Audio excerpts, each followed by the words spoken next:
Hello and welcome to the Squeaky Bum Time podcast, presented exclusively on the Chop Sports channel of the premier streaming network. We are recording this on Wednesday, June 28th. I am your host, Laurent Courtines. In this episode, we try something new. I have a new friend, Christopher Rodriquez, who reached out to me to be on his show, and I'm just putting this intro in for us. We recorded this show on Monday. It's around transfer, so it's just before the Rice transfer news went through, but we did talk about Havertz, and we just talked about everything. Chris is a great guy. He's coming to us as a Arsenal fan who is big on Real Madrid and has done a lot of work on lots of YouTube channels, and I'm looking forward to our collaboration for most of the season. So, before we get to the show, please like, share, and subscribe. Like, share, and subscribe. It means everything. I don't know how regular I'm going to be during the summer, but as the episodes come out, we'll figure out new ways to get this part of the show and get all this part of the thing together. But up next, Christopher and Laurent talk transfers on his show.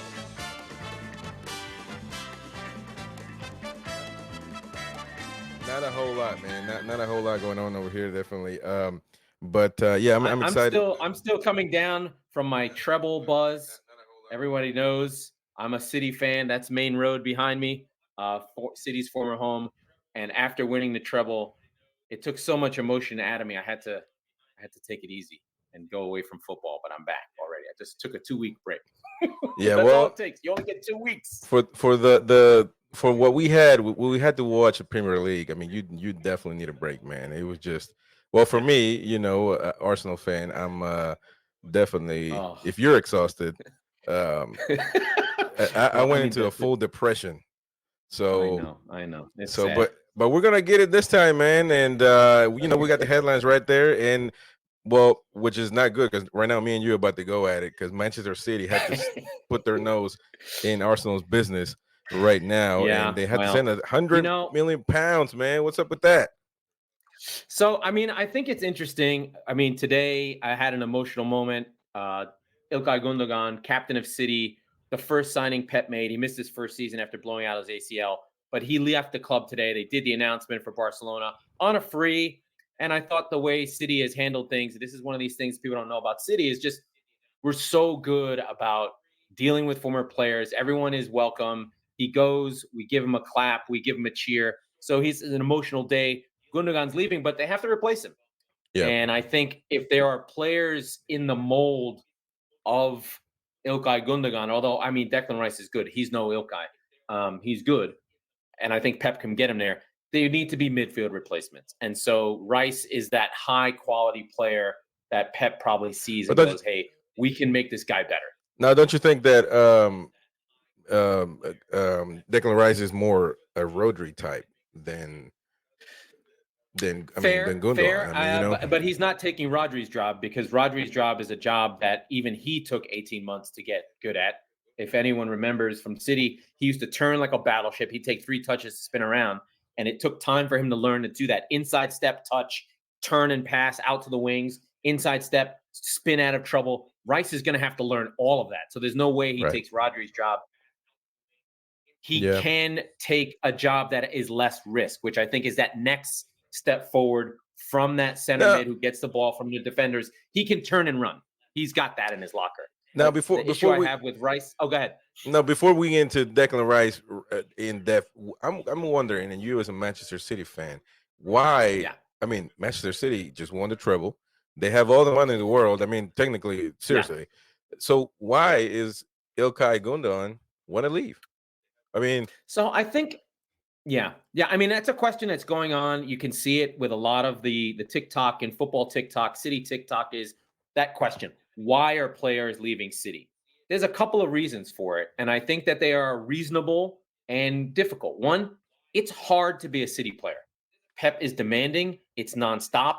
It's relentless. And if you know how it is at City, player can be in form, in favor. Not last year, but the year before. Caicedo played nearly every game, was an undroppable. A season later, he's not in the side. He loses his rag, and he's off the team just because he complained. So one, it's difficult to be a Pep player. It's demanding. The levels are really high. And we City fans joke, Pep roulette. Who's playing? I don't know. You might not play. So whereas at some teams at that level, like we'll probably talk about Modric in a minute. Yeah. Modric knows, especially up until recently, if there's a game, he's playing. If there's a big game, he's playing. If it's the second leg, he's playing. He's playing. He's playing. All those players play. At City, that is not always a foregone conclusion. Only this season did it feel that way. But normally things get chopped and changed. You don't know if you're going to play, and that's part of the edge, right? That's part of why you want to leave. You're like, I want to play. I want to know I'm going to play. And I think over time, someone like Gundogan's probably like, you know what? Let me just go to Barca.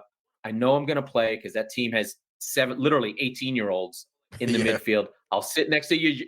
I'll sit next to De Jong, and we'll just boss this thing. And Gavi and those guys can figure out what they're up to. I know I'm going to play. It's going to be relatively easy in terms of my on the field when I'm going to play stuff. Oh, by the way, this guy, the Barcelona player you just mentioned, Frankie de Jong, he might be Manchester United might be interested in him. He might find his way out of Barcelona, which is kind of crazy. I mean, but definitely it would be a team to watch for the Champions League this coming up season. I think it's a pretty good signing, the Gundogan signing by Barcelona. However, big hole. It's a free.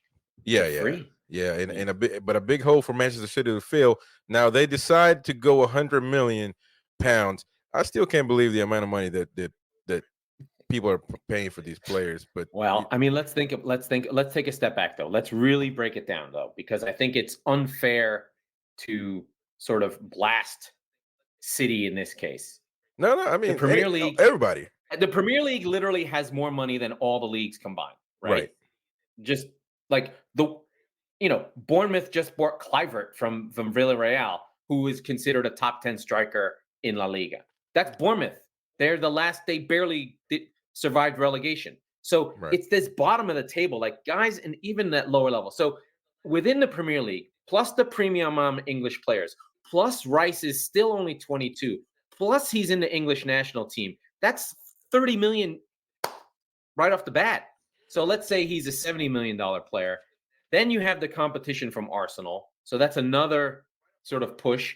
100 million doesn't sound that unreasonable once you start sort of putting in all the factors that he is a very good player. He is a captain of a team that, I know we're going to laugh, he lifted a trophy in Europe for West Ham for the first time in 50 years. Yes, it's the Conference League, but if Jose Mourinho can get a tattoo of that thing, then Declan Rice can be proud to win. That's true. the trophy. So, I will say this, because this is it's interesting how this is playing out, because Declan Rice has made it clear to his environment that he would rather stay in London and go to Arsenal. Absolutely. And which is absolutely. But I posted it on TikTok, and people were like, well, he prefers to stay in a football club, a traditional football club, instead of choosing plastic in dollars or euros.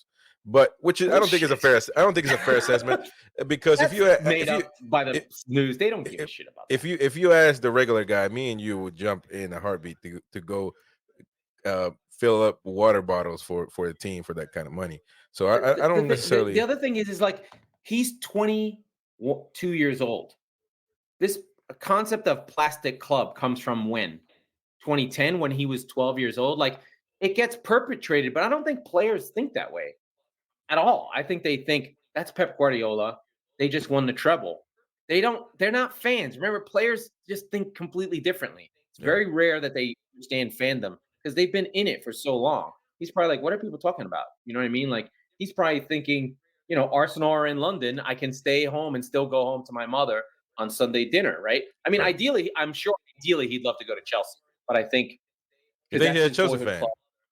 Is he a Chelsea? He came up. Yeah. He and Mount. And he's gonna play for Arsenal. I don't want him.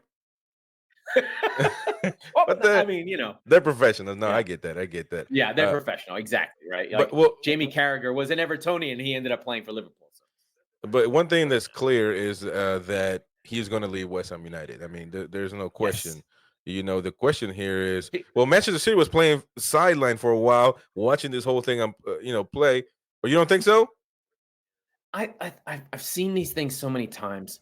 I think it's all freaking crap, honestly. Like, I just remember the Cristiano thing where all of a sudden City are going to sign Cristiano. I'm like, no, we're not. There's no way. Then the bid comes in from United. Ferguson's calling up saying, Yeah. oh, he can't ever go to City. He was never going to City. So I think that this news conveniently comes in when Arsenal says, oh, we can't go another $10 million. And all of a sudden, City comes up and says, we're signing Declan Rice. I find that to be a move to get the $100 million from Arsenal. Well, it's all a game. I mean, Arsenal need him more than Manchester City does. I know that's a fact. City doesn't need him. No. I mean, it would be nice to get somebody to kind of fill the hole of Gundogan leaving, but I don't think that City really is. We have him. It's called Phil Foden. Phil Foden will drop into the middle. It'll be no problem.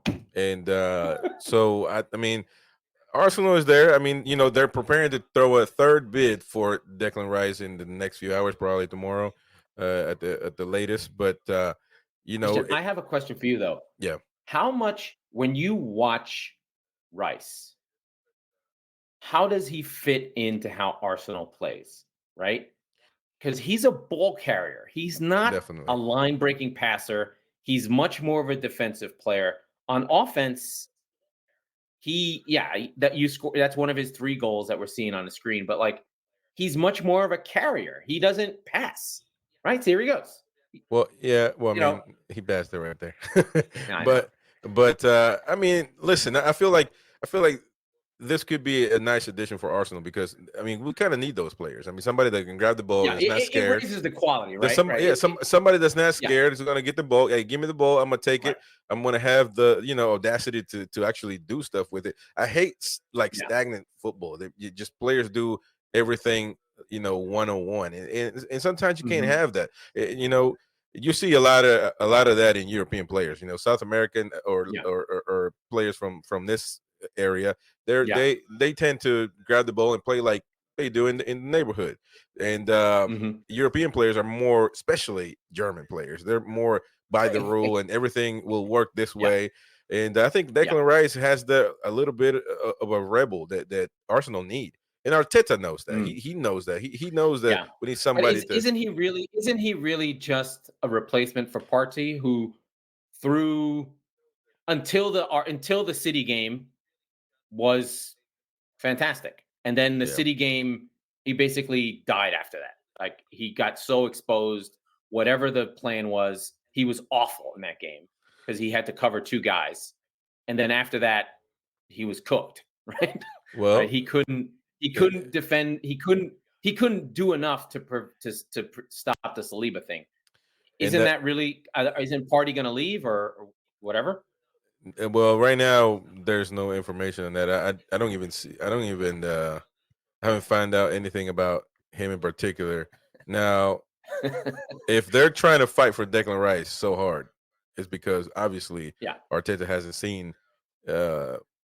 Listen, the way Arsenal lost last season, it's something that needs to be adjusted, fixed. Because I mean, things can happen in football, but let's be clear. I mean, you can't blow a season like they did. I don't care how good Manchester City is; they're good.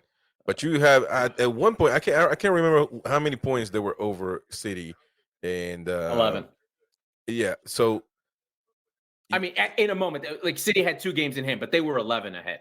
So, I mean, you have to really try to lose a tournament for that to happen. And I know that, but you're talking about Arsenal. I mean, we got Jorginho, who is a European champion with Italy. You got Odegaard, experience with Real Madrid. I know he didn't leave but he's a tremendous player. Rowe is a good player. Saka is a great player. That's the question I have. Where was Rowe? Can't Rowe play in the midfield? I didn't understand that. Yeah. I mean, I don't know. He could have dropped deeper. That's the part that I had a question about. I mean, we don't have to relitigate all of Arsenal. That's the part that I questioned with Arteta, which was, where was the adaptation? Where was the trying to move a player into a spot that maybe he isn't comfortable? Where's Odegaard dropping deeper and using Rowe in Odegaard's spot? He just kind of let it happen. Anyway, that's a whole different story. There was none. There was no. And by the way, also Gabriel Jesus. I mean, I like him, but he hasn't played to me good in Arsenal. And by the way, City fans could have asked me how he would play. Well, he ended up playing exactly how he played at City, which I thought he was. Because sometimes, but we're getting Havertz too, which people are downing. God, that's in the hole. But I think he'll be fine. Actually, I like Havertz. Sometimes a change of scenery is good. But listen, Chelsea fans are killing Arsenal over Havertz. You cannot do that with somebody that gave you a Champions League. I know he didn't have a good season. I understand that, but he didn't become me. Playing football. There's a reason that Havertz has beef. But do we want to talk about some stuff with our friends in the north, my neighbors with United and Mason Mount and all the clear out and everything that's going on there? Because that's the other saga. So we have the Rice saga that's boiling now, but the one that's been on a simmer for about 3 weeks is this Mount thing, where it's just kind of, is he going, is he not going? Before we move on, quickly tell me, where do you think Rice is going to? I think he'll end up at Arsenal. I think that this is a play that City are getting played to push a higher bid from Arsenal for Rice. City will put a stake in the ground. If he takes it, they'll take Rice. If Arsenal go higher, they'll let him go. Okay. Well, I think it's a way to get that $100 million for £100 million from I do Arsenal. I do believe that he's going to go to Arsenal. I mean, I believe that. I think he's done well for West Ham for them to screw him over, and right now he's not. He might not be an Arsenal fan, whatever, but he wants to stay in London. So I think they're going to try to work something out for him. But like you said, I think it's a game. So let's move on to Mason Mount. What's going on, man? Chelsea, are they going to leave this kid? He wants to leave. He doesn't want to stay there, and clearly they want to clear their cap. So why are they not taking an offer that he's going to be free next year? So what? I think this is another one of these stories that's a saga. I think that there's a desire. I think the one thing that's weird is like there's a forgetfulness about. I mean, we forget very quickly. Mason Mount was Chelsea's best player for probably 3 seasons, at least 2, right? Scored all the free kick goals. He's actually quite similar to me as Declan Rice, even though they're. No, he's not similar to me. He's similar to Declan Rice in that he's a carrier, less of a line breaker, has much more offensive flair, but he's a player that works, takes orders. Every manager he has ends up playing him even when they try not to play him because he does what you ask him to do, which is great. Well, everybody wants a player like that. He presses, he does everything.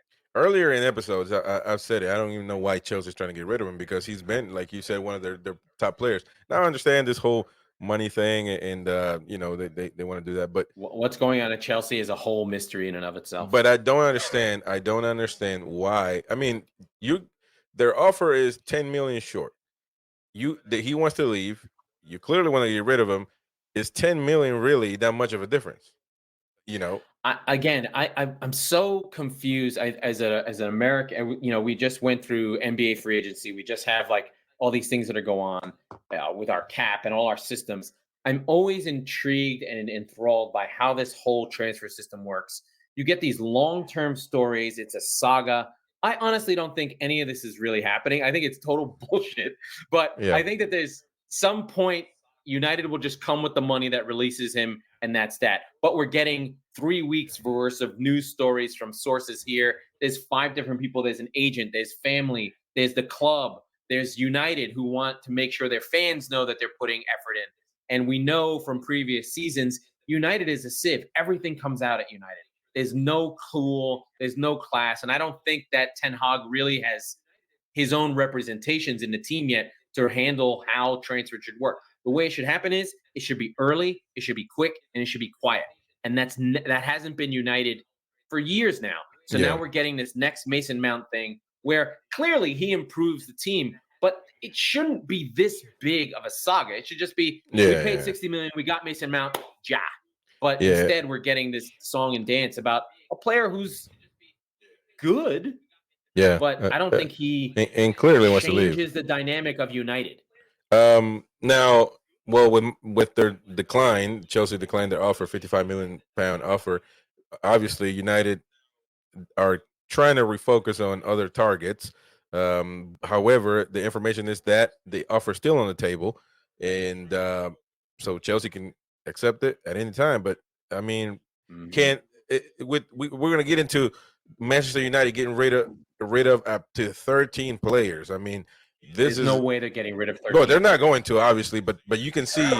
I mean, if you cannot sell Maguire, that's right now on vacation. If you can't sell him, you're not getting rid of anybody. If you know what I mean, because yeah, I mean, I'm sure Girona might need a center back. Yeah, you know what I mean. I think the issue that's happened to the Premier League, and the issue they have is it's so wealthy, and the players are on such high wages, and they've literally have escape velocity from the rest of world football. They can only sell to each other or Saudi Arabia. They can't move players. They can't sell Maguire to Inter Milan for $40 million because Inter doesn't have the money. Maguire makes $200,000 a week. Yeah, he can't move. Yeah. So either they sell him to, back to Leicester, or Leicester went down. Sorry, they sell him to someone like Aston Villa, and he can play next to one of their center back pairings. Or weirdly, and I know you'll laugh at this, if he went and was the backup center back for Saliba and Gabriel, he actually might work at Arsenal, like that kind of thing. You know what I mean? Like, yeah, they have nowhere to go. So these players are going to be stuck with United. And I think one of the things that I think we'll probably see as a emerging issue at clubs is how they manage their squads when there really isn't a way to move players on. Even loans become inoperable. You look at Chelsea's they've got this lifeline that they're offing guys into Saudi Arabia. But if you have a big squad the way United do, they're really going to have a hard time finding places for these players. Maybe he'll go to Luton. Yeah. Maybe he'll go. I mean, you've got to think of be creative and be like, oh, you just came up. Sheffield Wednesday, Sheffield United, do you want Harry Maguire to be the anchor of your defense so you can stay in the league? It's got to be creative. And I don't know that United has those creative executives in the squad, in the backroom staff anymore. Well, as you see right there, Manchester United willing to sell 13 players in £260 million clear out as price tags for each star, including Jadon Sancho, who just got there. I mean, literally a season or two from Germany. Borussia Dortmund, yeah. And clearly, Manchester United has been saying that they're willing to pay. Their budget is about $100 million per year, but they spent $200 last season. So, I mean, they're spending ridiculously. And the point, and it's kind of sad because it is. I know you're a City fan, but this is one of the biggest clubs in history, football history. And for the past 10 to 15 years, it just has been trash. And I mean, you can, YouTubers. There are 5 managers, players on that squad. Yeah. Different managers with no cohesion that all played differently. Yeah. Right. You've got Moyes players still there. You've got Mourinho players. You've got Van Gaal players. You've got Ole players, and you've got Rangnick players, and now you have Ten Hag players, right? How does that all work together? Sancho was Ole's white whale, and now he's on the team, and Ten Hag's like, I don't know what to do with you. You don't do anything. And then you've got certain players that play no matter what, right? Like McTominay, because he works hard and he's capable, he's still playing. Fred comes from Van Gaal. What is he even doing at this point, right? Like just players upon players that they don't know what to do with them. The squad's too big. They try and move them on. I've talked about it on my show many times. I thought Ten Hag did an incredible job. Like that team is not good. Yeah. And they somehow were able to piece together these wins. I mean, and they have some bad losses. I mean, the 7-0 to Liverpool, the 6-3 versus City. I mean, a lot of games where they really got hurt badly. Because they just don't have the players yet. Now, you got players that are sounding for Manchester United, like goalkeeper Onana. They're trying to get rid of De Gea. I understand. See, this is the contradictory statements that they always throw out. Is that you want to save money, you want to get rid of clear your cap or whatever. But you're trying to get rid of. I understand, 375,000 a week is what De Gea gets paid, but that's not your excuse. Your excuse is that he doesn't know how to play with his feet, and you're trying to get Onana from Inter. It just don't He was make any fantastic. sense. He's I a think good the issue, goalkeeper, but just say I that think you're the trying to get issue rid of with De Gea for money, not because he doesn't know how to play. yeah. The issue with De Gea and that goalkeeper situation is he's still very, very good. And in many situations, he literally saves them points. I think statistically, he was one of the best keepers in the league in terms of saving goals. He was like a plus 10 expected goal. This is my nerd stuff. Don't worry about it. I get into this stuff. Like expected goals saves. He was like number one, plus 10, ridiculous like that. But, and then the other issue is it becomes an issue of priority. Do you want to spend weeks upon weeks of executive capital working on moving a guy out when really you probably need more central defenders? You need another central defender. You need cover for Casemiro. You need to replace McTominay. McTominay should not become a freaking Manchester United legend. He should have been gone after a season. He's a stopgap, but that stopgap's now there for 5 years. So that's where the problem comes in. But I also think, and I'll just give you this point about De Gea, is it's unseen is the problem. Is when you watch United and you go, why are they so slow? Why can't they build up? Why is everything a step too slow? Why is it not work? That's De Gea. De Gea holds on to the ball. The buildup goes slow. The central midfielders drop in. They don't get the ball on time. Then the defender, everyone pushes up, and everything slows down. All the options disappear. And that's just because De Gea was scared for 5 seconds. Well, I tell you, you know what I mean? I tell you this though. I want my goalkeeper to play with his hands, and the dribbling that's nice. But listen, I've seen Onana get out of hand. I mean, I understand he can be messy out there. I don't care, but he still has to defend and goalkeep. Yeah, but he does make saves, Mike. Right? No, he does. But as you mentioned, De Gea actually has saved a lot of points for Manchester United this season. So I don't think he is the problem. Talk to United fans. Trust me. He makes great saves, but there are things that he doesn't do that are infuriating. He does not come for crosses. So that pressure, those saves that he makes, he should actually not have to make them because he should have got the ball already. Right. Okay. So he's still those problems that he had are still there. It would be like if City had kept Joe Hart the whole time. City probably would have still won with Joe Hart, but it would never have been as fluid. Now, last but not least, just two players here. Sancho, 45 million price tag. Maguire, 40 million price tag. 25 million on Martial. Are they leaving Manchester United? Martial? Martial. Oh, well, sorry. Martial, yeah. Martial, they should just cut. He's sunk cost. Go play with the kids. You're gone. We don't need you. Although Ten Hag does like him, they have played okay when he's in the side because it lets Rashford be out wide where he should be because he's not a 9.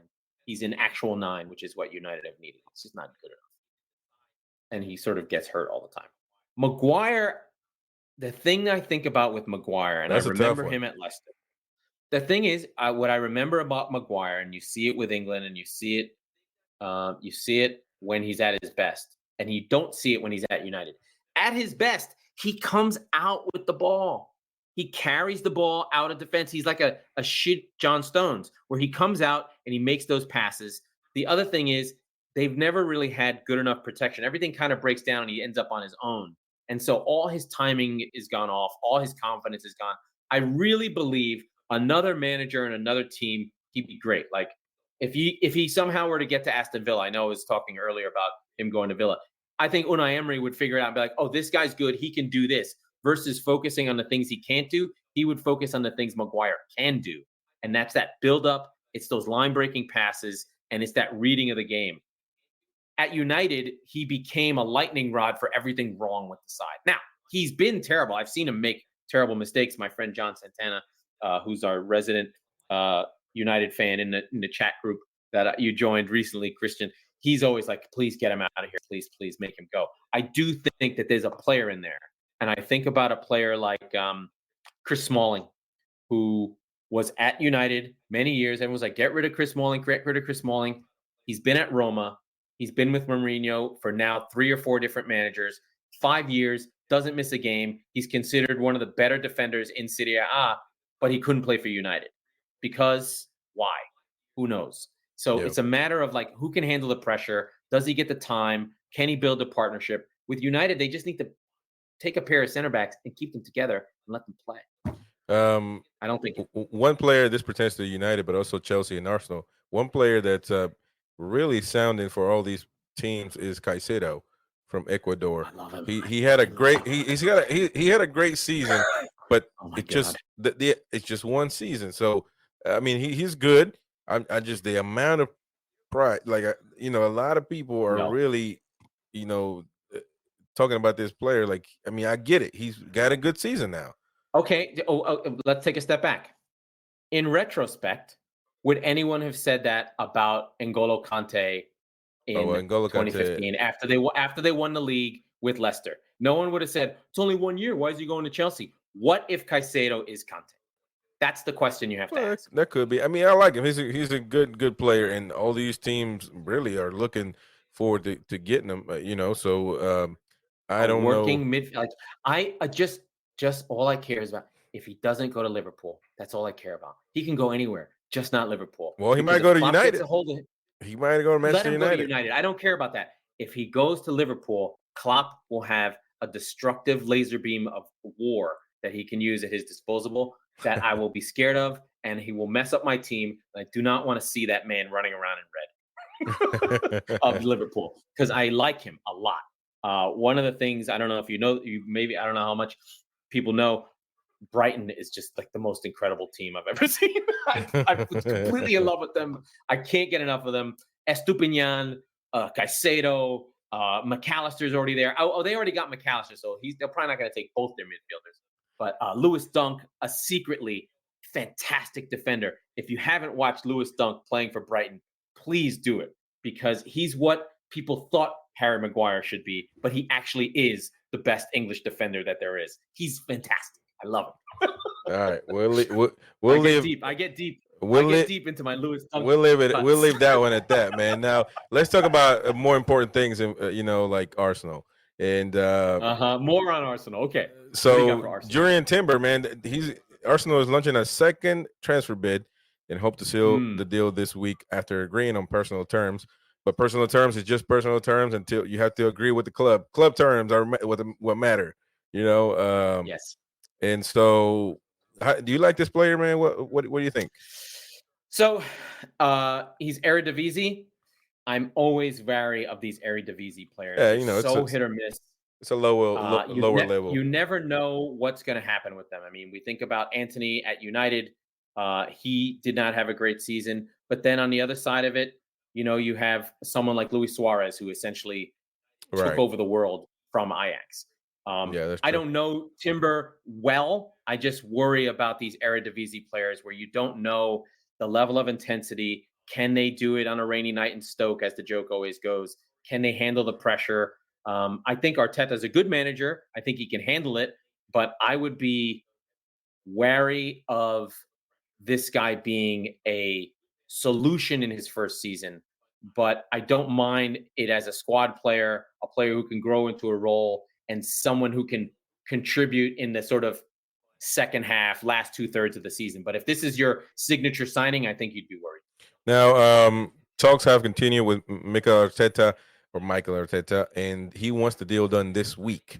And the latest bid is rumored to be worth between 34 to 39 million with bonuses, then add on possibly a 90-pound week contract. So I mean, I think it's going to, it's going to be done. I think it's going to be done. I think for Arsenal, they're going to have Champions League this season. He ran, and you know this better than anyone. They ran that team into the ground. He did. I mean, it's the same 12 guys over and over and over again. And granted, when he tried to play other people, it didn't work. So I think it's about getting that number up to, can we get to 15 quality players that I'm not afraid to play any of them in any combination, right? You had I think the Trossard move really saved Arsenal to make that bid go a little bit further, but it needed to be one more defender, right? It needed like one Johnny Evans, one Webster, for like one, like even like very English defender who was just like, okay, Saliba, you do what you want. I'm gonna go put my head in people's face, and if they come near me, I'm gonna knock them down. That's Arsenal needed. Tony Adams. Arsenal needed Martin Keown. They needed some English fight for the run-in. And so I think I would be looking. That's why I'm not even being funny. I would get Maguire if you could get him for 40 million. No, as I wouldn't. A defender. You couldn't. I would. Hey, let me tell you something. You couldn't pay me Saudi Arabia money for me to take with Maguire to Arsenal. But here's the thing: at what price is it worth it? At 40, is it too much? And no, but at 35, when is the number right? 20? I mean, listen, man. I've seen way too many highlights of Maguire that are not good. I think he's about the only player turning around like this. Like he's about the only. He's about the only player that gets highlights that gets lowlights. I'm trying to sabotage Arsenal. But hey, I want to give a shout out to Del J who commented live. He said Declan Rice doesn't impress me as Champions League quality, just overvalued because he's English. I mean, yes, that's a point of view. That's a good point of view. But here's the thing to remember that I think we have to think about with Declan Rice. Being a central defender with Moyes, you never have the ball. So we're not sure what kind of a player he is. I think we'll see something different when he's in a team that has possession, whether he can handle that. Hey, I need to make 90% of my passes. I'm going to get 80 to 100 touches per game and move that ball in and out and bounce it off of Odegaard and try and see those overlapping runs down the wing. Can he hit that raking pass that Martinelli's going to make? Yeah. And he would make him to Bowen, but maybe once or twice a game. When you have to do it all the time, over and over. Can he be a Bausa? Can he control a game? It's getting hectic in the midfield. Can he put his foot on the ball, turn around, play it back to the vents, slow things down and control games? That's the question I have for Rice. He was used to when he had the ball going on the break, but can he be a Bausa, take the game down, slow it down, let Arsenal win games 1-2-0, find the moments that make sense for them? So. Now, just to finish with Arsenal, Romeo Lavia might be at risk to get hijacked by either United or Chelsea, man. I don't know what's going on. So as a City fan, whoever wants to buy Romeo Lavia, please do. I think City have like a 15% sign-on fee. You'll be giving money to City. Well, clearly, he's good. But I mean, Arsenal. This is just the way it is. Arsenal. We have money, but we can't compete against City. Or, I don't know about Chelsea. You know, they're selling players like crazy, but so it is what it is. At this point, I think he just has to want to play for Arsenal, and for him. Yeah, and these are these questions. He's very, very young. I think he's only 20. A good season in a tough time with Southampton. He was playing well under Hasenhüttl. He got hurt for most of the middle of the season. Didn't really get to affect whether they were going to go down or not. Came in late. Had some good results. I think he was in the side that drew with Arsenal. Good player. Really nice touches. Really unafraid. Take that ball out of defense. Make those runs. Really smooth. Really good. Well taught out of the City Academy. So Arteta will see that. Know that he's got the skills already because all that stuff comes from the top, right? It's Cruyff down to Pep, in through, Chiki Jabaristan, and they teach it all the way through the City Academy. So those City graduates are really valued for these attacking managers who are like, I know he knows what to do because this is how I want to play. And Arteta will have known Lavia from when he was probably 15 years old, to be frank. And he'll be able to grab him and be like, remember, we do this, bump, bump, bump, bump. So I like him. But my question was, Lukongo, who they got from Anderlecht, and they loaned him to Crystal Palace, is he just out? Like he was supposed to be that midfielder. Is he just not going to be there? Like I feel like Arsenal they have a gap. They have this problem where they are the first team is pretty solid, but that next group of who's going to come in, it's all young, and a lot of young players, man. Lavia is ready to. Lavia is ready. They're still the youngest team in the league. Still, a lot of young. I'm waiting for Zaka to take over the league at some point in the next. If he hasn't already, in the next 20 years. But I'm waiting hard, man. But you know, he's going to be tested in big games, and a lot of these players actually Saga? not just young players, but a lot of these players failed miserably when it came to the pressure to have to compete in high pressure games, especially when City was breathing in the back of your neck. That's And not. They didn't lose the league to City. They lost the league to Southampton. They lost well, the league to West Ham.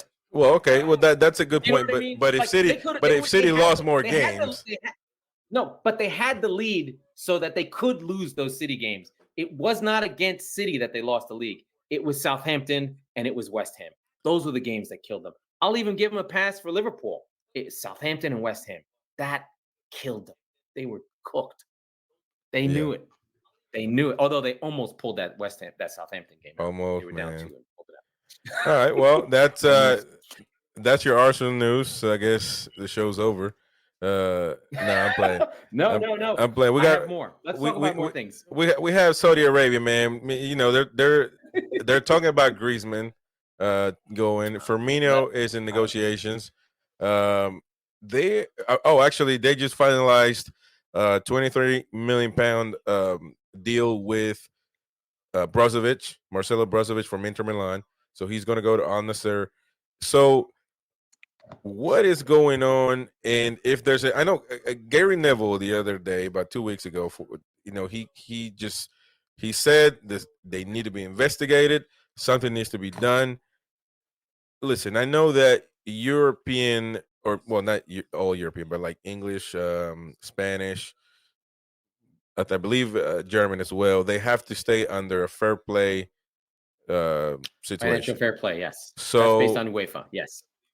However, I mean, PSG has bought players, has spent a lot of money on players, and they're in UEFA. And they have paid the fines for breaching. So that's what it is. I have the money to pay the fines. Early in City, we got a £50 million fine. We just paid it. You got us. We're busted. Thank you. Okay, so, no problem. Now, should this be a concern? These are interesting and difficult questions. Let me tell you this, Laurent. When I mean, because I look at it from both ways. Okay, listen, if you're like I just said it, Arsenal. I mean, we can't compete, but at one point, is this starting to look like we are mad at the rich for being rich? I mean, these are the questions I have. Yeah. Isn't it? So these are what it is. These are the bigger questions that I think we all have to sort of think about. There is a through line. I'm going to get deep. Just give me some runway. There is a through line in English football, particularly, that is about working class people and what football means to them and how it works and how it's considered. And should this money, there are a lot of people that are like, oh, I don't ever watch football again. Money's ruined it. I want you to know that as a big baseball fan, I have studied the history of baseball and the history of sport down to like the 19th century. And you can find articles from the 30s that say money is ruining baseball. The Yankees destroyed baseball because they bought Babe Ruth. Or in the 50s, the Giants are ruining baseball. They just bought ruining football. They bought Y.A. Tittle. This is a story that is eternal in sport. It's always too much money. It's always destroying the game. So that's that. The second piece that I think is interesting is what we love about European football and football in general, or European football specifically, is that it's unfettered and free, that the clubs can spend whatever they want. That's what makes the leagues great. That's why Manchester United were so good. That's why Real Madrid are so good. That's why Barcelona were so good. There was no cap. They could be as big and as amazing as they want, right? Yeah. The issue comes when it is an outsider. Nobody has a problem with the aristocratic clubs. We can call them whoever's won the Champions League, aside from like City and Dynamo Kiev. Whoever's won the Champions League says that they're allowed to win the Champions League forever, and anyone who's new is bad. Right. Okay. So we have that narrative. The issue with the Arabs, I think, is that it's new money, it's brown money, it's non-Christian money, it's non-European money, it's foreign, and they don't like it, right? And there is human rights abuses, and we can go through history and talk about everyone's human rights abuses. Yes, they killed that journalist. I get it. It's terrible. But the question is the bigger question is, who has a right to glory? Who's allowed to win? And who controls it? This is the big question, right? I go through it with Manchester City all the time. It's not fun all the time to have to defend City and our 115 charges. It's not fun for Chelsea fans to have to defend Roman Abramovich and, the fact that he was literally called Putin's ATM machine. That stuff's hard, but we love our clubs. We just like, well, I'm doing this. I don't care. I had to love George Steinbrenner. People have to love, terrible players who start trouble all the time. Yeah, so I can say about Arsenal. See, like, we don't say much about Kroenke's how he owns or they own Walmart. 100 teams in all across sports, which could be considered. I know they're not all football, but could be considered like, listen, what is this? I mean, because if I own a team, I know they're not all football, but say if he decides to buy a club in Spain, and all of a sudden, even though they're not in the same league, at some point could be conflict of interest. That's what in Mexican league, you see one owner owning one or two or three clubs. You've seen it, and they Italy, criticize the family. Yeah, and they own Watford, Siena, and like 4 other teams. So at some point, I know, because they're going to tell you, like, when is Siena going to play the Champions League to beat? I get that, but it's the principle. Because how do you know? There's no I own a big club. City, we have the City football group. We have a team. I think in every continent. Yeah. I don't talk about that, man. Because I'm tired of hearing, in Uruguay, there's a Uruguay FC City. I'm like, City FC. Like, come on, man. Everywhere in the world there's a City team. Which, listen, they have a business model. They're trying to figure out how to leverage and scale up the operations of football. Right. Which I don't have a problem with that. I think if it's legal, it is what it is. Just because they have the money to do it doesn't mean they're bad about it. Or it comes from the legality. It doesn't. I think that the question with the Saudi Arabia thing is, and where Gary Neville was coming from, was the revelation that they may have a stake in Chelsea secretly through Clear Lake Capital, and that's the issue. Because if they have a stake in Clear Lake and they are essentially shuttling money and moving players back and forth, well, that's illegal. I mean, that's populating their Arab League and populating Chelsea, then you have a problem of like, where's the money coming from? Is Bowley just a front man? Is the next step in 10 years own Newcastle and Chelsea? That won't happen. But they've got Newcastle. I think they're doing that right. I mean, to be fair, they've bought Newcastle. They're not spending crazy money. They bought Tonelli and one other player. They had a great season. All's love and fair. But I think it's the scale and the fear of like, hey, they just bought golf. Now they're putting 3 teams together. They're trying to populate it with the best players in the world. As a person who's a City fan, I know that just buying big name players doesn't mean shit. You've got to that is earn. You have to earn the hearts and minds on the field, and you have to suffer, and you got to put time in, and you have to start stringing together moments of shared history of all of football. You have to be in a Champions League final against Chelsea. You've got to lose against PSG. You've got to play against Barcelona. And that Arab League has no history that anyone is going to care about.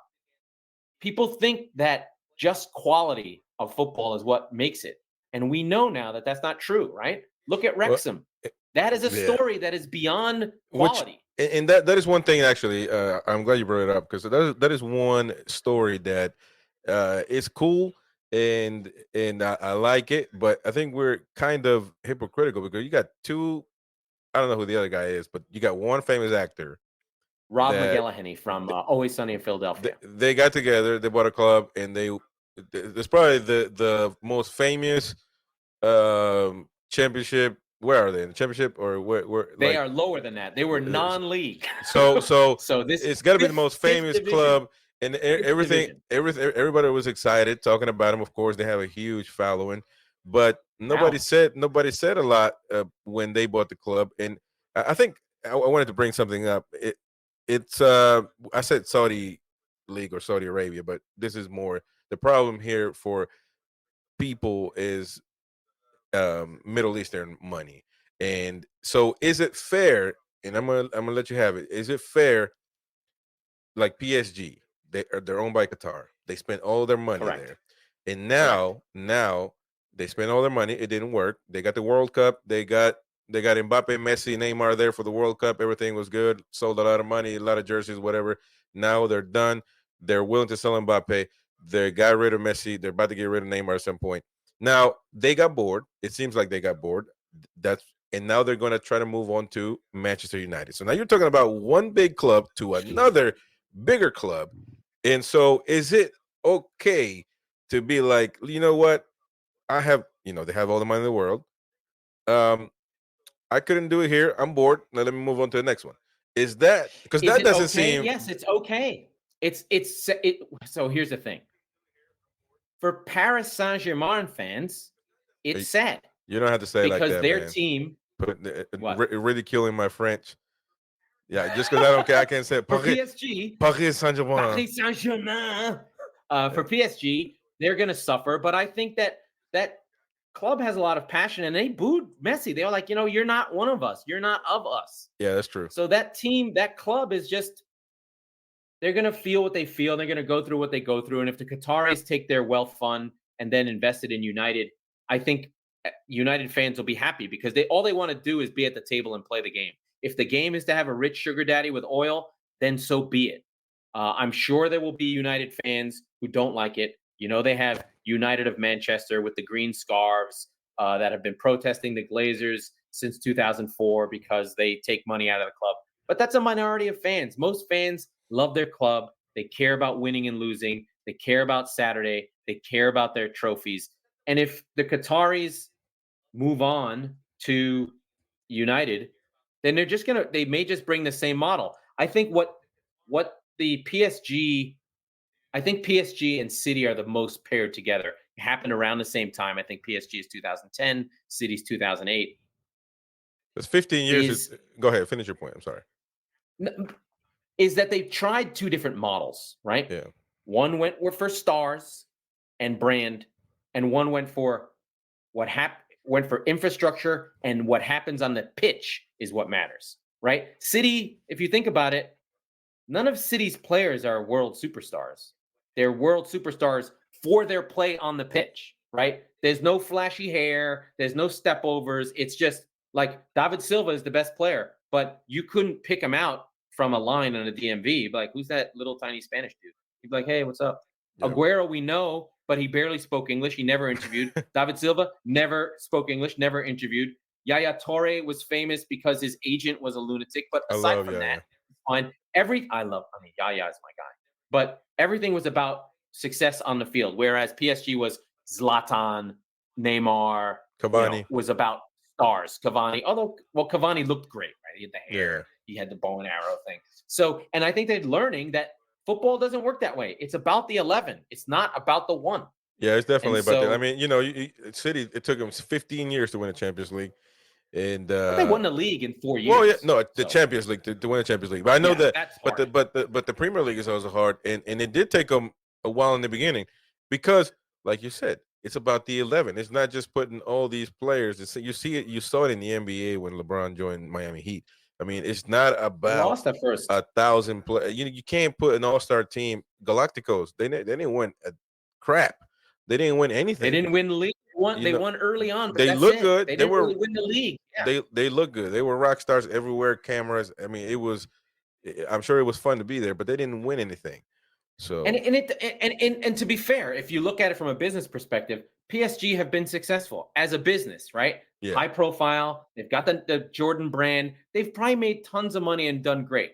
But from a sporting perspective, and they made Champions League finals. It's not to belittle it. They have, you could have 3 balls go different directions and you won the Champions League, right? When they under Tuchel, when they lost to Bayern. But it's fine margins. And when you look at it from the outside, you feel like you said the PSG project is coming to an end in this iteration of it. And I do think they're starting to figure out, we need to go Paris born and bred. Paris essentially is the best source of young players around the world are all in Paris because they have good infrastructure. France has a great grassroots thing. They have the Clermont Academy. The world's best players are from France.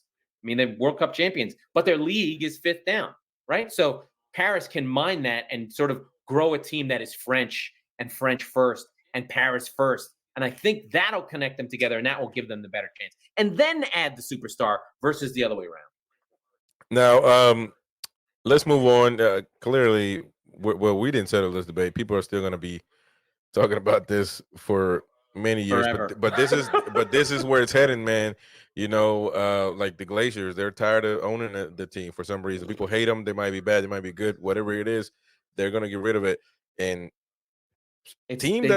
people don't like the way Americans do business.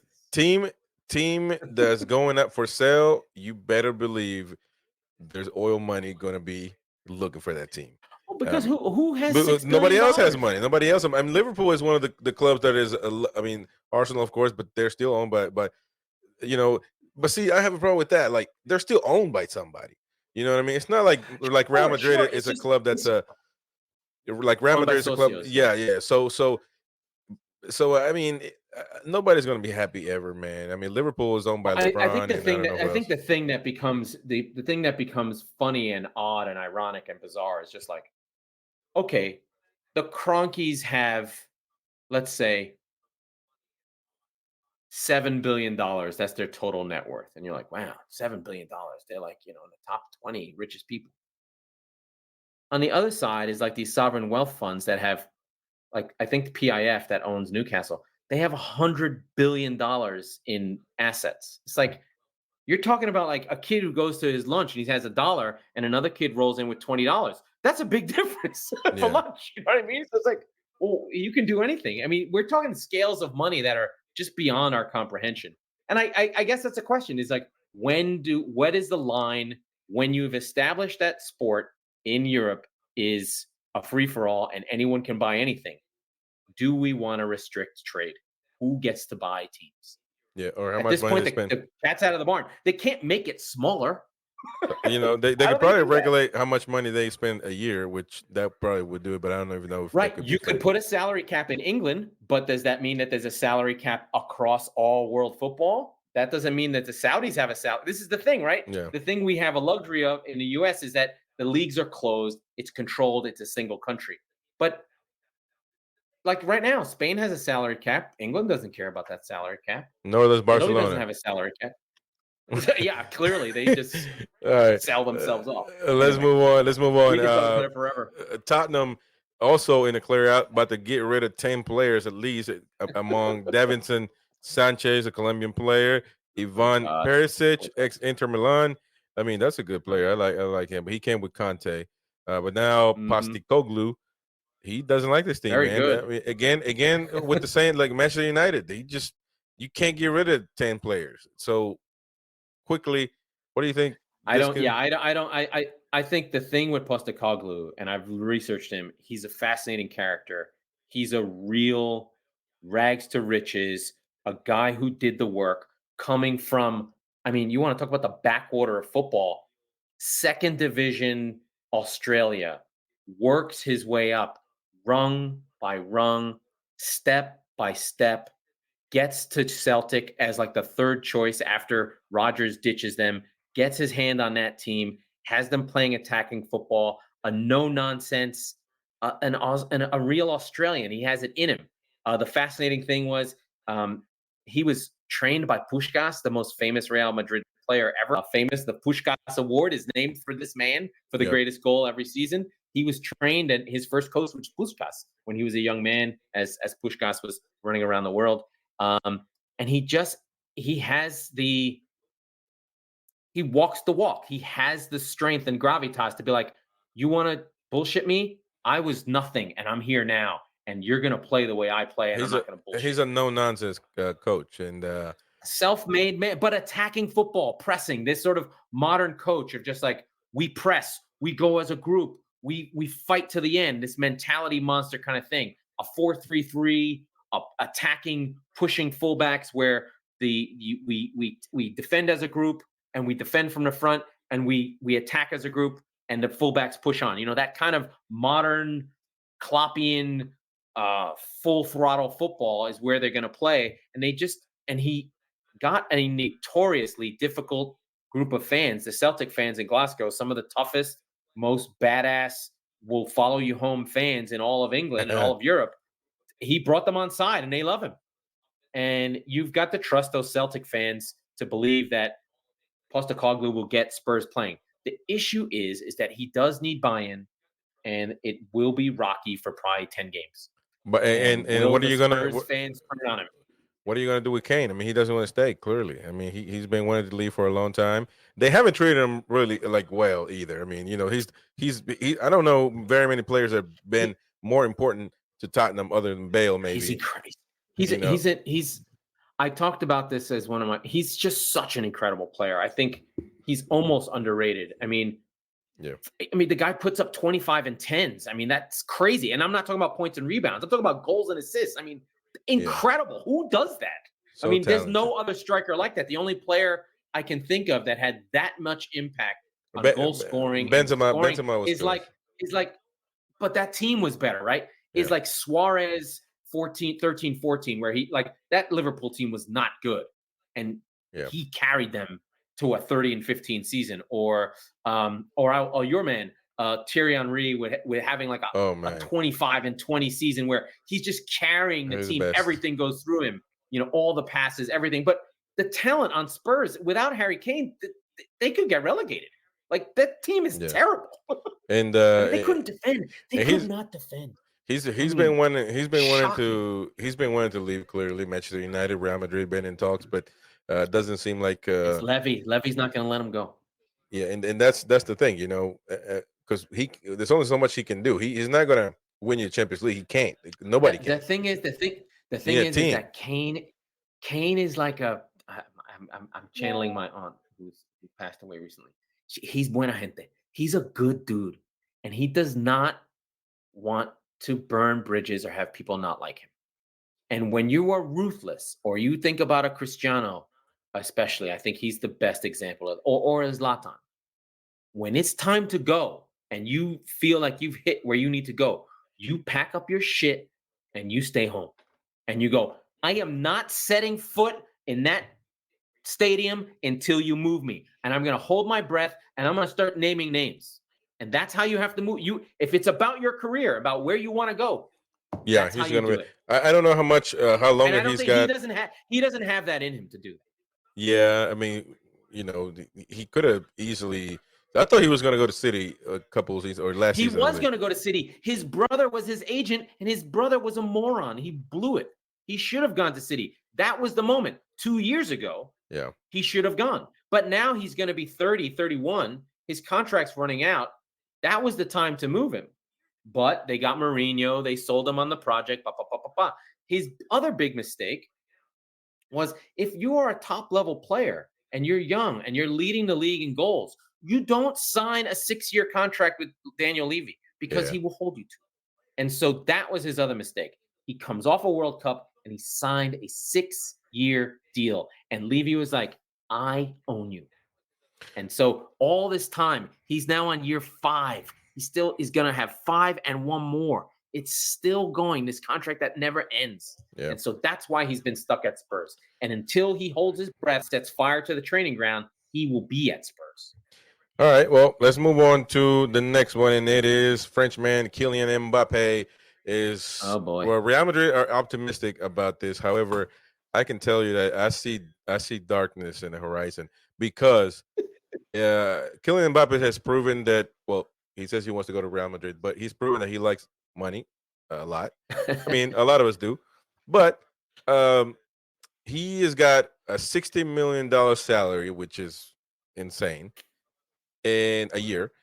And then he's got another amount, 90 million in bonuses. This is the first time I ever heard a bonus being higher than the salary. But it is what it is. So it's about 150 million. These numbers are phony. Like, who even knows what this even means? You know yeah, what I mean? Like, I haven't seen a Forbes list where he's number one. He's not making more than Cristiano. You know what I mean? Like, no, of course not. But so he's got supposedly 150 million pounds guaranteed until, if he completes his contract with PSG. So what he doesn't want to happen is that if he goes to Real Madrid right now, he'll lose that money. He wants to make that money either by Real Madrid in the contract throughout the years that he can get the 100 million, 150 back, or they can negotiate between PSG and Real Madrid. The thing is, he doesn't care how, but he wants that 150 in his account eventually. So, should Real Madrid fans feel like he wants to be at Real Madrid? But man, the first time that you let everybody persuade you to stay, you stayed. They also paid you a lot of money, and now it seems like he's got a condition to join Real Madrid. He wants to get his money, which and we've been talking about it. If you want, like I said, if you want to go to Arsenal, you're going to have to know that they're not going to pay you like that. So, does he want to play for Real Madrid? Is he a fan? Is he not a fan? I know he's a footballer, but what's happening? I think he is very savvy. I think he's modern. I think that he's very connected to NBA type stuff. Like he's connected to that group. I think that sort of ethos, that LeBron ethos, is spread, I think, around football. And I think he's very aware that the money is there and he controls what's happening. And I'm not going to give you any discounts. I'm the talent, right? He's very modern in that way, right? It's a little bit anti-modern football. It's very much, I'm the brand, I'm the player. I think that he knows that Real Madrid want him, and he's just trying to use the leverage that he has at this moment. The thing that I warn him about, that I would, if I were advising him, is go as far as you can. But these windows of opportunity to get to Real Madrid, to be the number 9 at Real Madrid, which is, let's be frank, the highest profile position in all of world football, right? To be the number 9 of Real. Possibly. It does not come that often. And Benzema left. And if you don't take the opportunity now, Real will move on to the next target. They'll go hard for Haaland. They'll go for some emergent person that we don't know yet. But do you think, Haaland is not going to be a free agent. He is going to be, Mbappe is going to be a free agent. Do you really think that Real Madrid is going to say no to him if he has to stay there one more year at PSG? What the question is, if Mbappe does not go to Real this year, who is Real's number 9? They're going to go with it's going to be Rodrigo. Rodrigo is going to play as a 9. I mean, they're gonna. He was playing that. He's not it. Obviously, Benzema was, but he left, and they don't have him. If they do, they got this. Real Madrid play. If Real Madrid play without a real 9, they're not going to score. They're going to lose. Yeah, and they've already been losing. They spent a lot of money on the midfield with Bellingham, and they have all those Chouameni and all those guys. So they've got their priorities right. Like they've got a solid base. They've been working on their core, right? Because they know that they've been getting old. But up front, that Benzema spot, are they going to go by committee? They're going to let Joselu do it and just rely on Vini? I mean, Joselu scored 16 goals for Espanyol, who descended. So with Real Madrid, you're going to expect him to play 25, 30 goals. He's not. Listen, nobody is Mbappe. He's probably the best player in football right now. I mean, you can argue. He's up there. Up there. But it's clear that. Listen, I feel like he's got the bull by the horns, and he's either going to get his money or he knows that he will play for Real Madrid next season, and there's not going to be anybody that's going to tell him, no, we wanted you last year and we don't want you now. Well, he did. Well, that's the other thing. Florentino Perez is not a man to be effed with. No, he's not. If you slight him, he may just be like, you know what? No. I don't see Real Madrid not signing a free agent Mbappe. That'll be hard. That'll be hard. That would be a boss move. But think about it though. Real Madrid at this point have not been in the Galacticos business, right? No, for a while, right? They let Cristiano go, right? They let Bale's contract run out. They let after they got burned and COVID and all that stuff.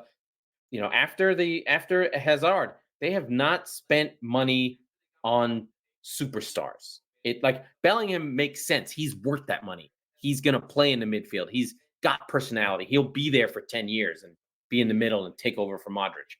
But maybe they're just gonna be like, okay, we're Florentino's job is to protect the brand of Real Madrid, that no player is bigger than Real. And if he feels that Mbappe is trying to be bigger than Real, he will not take him.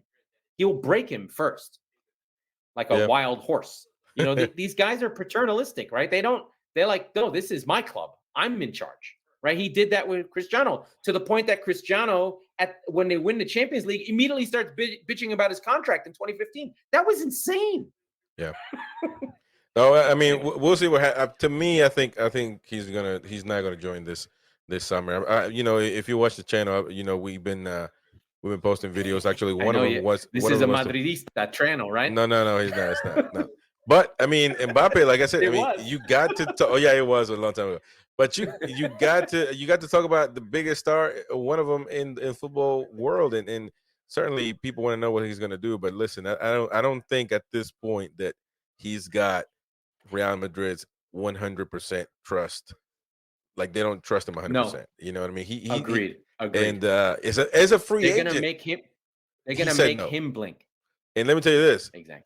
I don't think Real Madrid knows 100% that he will say yes as a free agent, because anything can happen. I mean, Manchester City, you got United being bought by Qatar. They could offer him a lot of money, and it is United. Oh man. So that's the thing that I think United fans probably dream about, is being on that stage and being the club that can do that again, right? Like that is where the Premier League wants to be. I think Holland is actually quite unusual. I think anyone who's a fan of the Premier League knows the Premier League is not really where the world's stars play. It's where they get made and then they move on. Right. But the fact that Holland is in the Premier League in his prime could be a catalyst for United to go, you know what?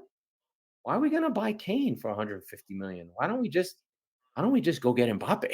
Yeah. You know what I mean? Well, PSG was trying to get Kane too. That would be like, that would be like putting United on the map. That's like really taking it out and being like, we're here. That would be, and trust me, I think that's what, if Mbappe becomes a free agent. I know everybody else has been quiet, and it's been Real Madrid against PSG. But once Mbappe, if he gets the free agency, he is going to have more than one suitor. And United, City, they're all going to be in that. City, no, City. That's not City's profile. We won't do it. I'm telling you. What do you mean? As long as Pep's there, it's not going to happen. Never. No. Why not? That's not the type of player that City would sign. I'm telling you, never. Too big. Bigger than the club. Never. No, nobody's bigger than the club, man. Relax. Nobody's bigger than the club. I know City's got 2-year history. But a lot of people are bigger than City. City's nobody. No. What do you mean? They got a champion. How many more? Manchester United has like 2 Champions Leagues, and you got 1. I think they got 2 or 3. So I think 3. So I mean, come on. Don't sell yourself short, Liverpool. man. It's Liverpool. They have 6, the bastards. At least don't. You know what's funny? At least don't say publicly. United. I don't think about United. Liverpool's the one that I'm always afraid of. Hey, Del J, they have a real coach. Del J says Mbappe left Madrid at the altar. Of course, they're going to be cautious, but if he wants to go there, they'll take him. Of course, they'll take him. I don't think they'll say no. Florentino Perez knows what his club needs, and there's so many moving parts right now. Football is in this weird flux. I think that there's the Premier League is on its own, and the rest of Europe is something else. Like there could be changes that we can't even see yet. Anyway, it's crazy. Anyways, okay. So Christian, what do you got for us? Just to end the show, PSG fans tell Bayern Munich. PSG fans tell they don't want Lucas Hernandez from Bayern Munich. They don't want him. So you know how PSG fans are. On the other hand, Luka Modric signs a 1-year extension. He's not going to Saudi Arabia. He's not falling for temptation, although he might after that season. Man. And also at the end, you know what? I could not adore a player more than Luka Modric. Yeah, he is just. It's tremendous. I love him. Manchester United fans that were excited about Rabiot, he's looking like he's going to sign an extension with Juventus. So leave him alone. He's Rabbit is not coming. With Rabiot, you get his mom too. Forget it. Who the hell wants Rabiot? Anyways. Well, it was nice having you, man. Laurent, thank you for being on the show. Of course, we're gonna be. Sorry if I made this show go too long. We're gonna have to. No, we're good. We're good. We're good. We had a lot of news to cover right now. The football world is just transfer news. Everybody's moving. Everybody's leaving. So there's a lot going on. But thank you for being on the show. We're gonna be here on Monday again. Mucho gusto. Next Monday, we're gonna be talking. Hopefully. Well, things are going to be changing, of course. Who knows? Mbappe might be playing for Arsenal next week. Who knows, man? Well, the biggest news this summer will be we're going to have to cover. We're going to have to cover Messi playing. Oh yeah, we're going to have to get. Yeah, we're going to have to cover. We didn't talk about the U.S. men's team, but we will at some point when they win a good game. But anyways, nobody cares about them. See you guys. Talk podcast brought to you by Top Football Club, a YouTube channel where we give the fans an opportunity to stay up to date on the latest trending news in football. That was the Squeaky Bum Time podcast with Laurent Courtines and Christopher. We are the football wing of the Chop Sports channel, presented exclusively by the Premier Streaming Network. We record on Mondays and Thursdays, so be sure to subscribe wherever you get your podcasts so you never miss a show. And if you're listening on Apple, please rate and review the show. It means everything to us, and we'll see you soon. Please enjoy, and welcome to Christopher. Thanks for everything.